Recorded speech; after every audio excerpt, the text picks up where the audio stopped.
গতদিন আমরা বাবার বাড়ি থেকে কাক ভেজা হয়ে বাড়িতে তো ফিরে এসেছি, আর এখন বাড়িতে এসে বাবার বাড়ি থেকে যেসব জিনিসগুলো এনেছি সেগুলো একটু গুছিয়ে নিচ্ছি। আর গুছিয়ে নিচ্ছিলাম, আর আব্বা আম্মুর জন্য খুব বেশি কষ্ট হচ্ছিল, মনটা বেশ খারাপও লাগছিল। কি আর করা, কিছুই করার নেই। তো আমি যে চাল কুমড়া শাক এনেছি আর চাল কুমড়া কেটেছি সেটা তো আপনাদের সাথে ভিডিও আকারে শেয়ার করেছি।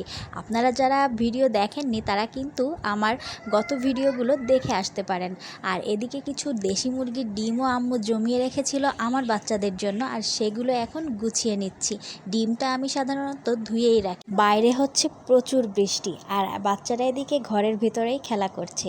আর আমি ওদের জন্য বানাচ্ছি আম্মুর বাসা থেকে আনা নারকেল দিয়ে পিঠা। তো যাই হোক, সমস্ত কিছু মিলিয়ে ভিডিওটি কেমন লাগলো জানাতে পারেন। ভিডিওটি ভালো লাগলে লাইক, কমেন্ট এবং চ্যানেলটি সাবস্ক্রাইব করতে ভুলে যেও না কিন্তু। আজ এ পর্যন্তই, আল্লাহ হাফেজ।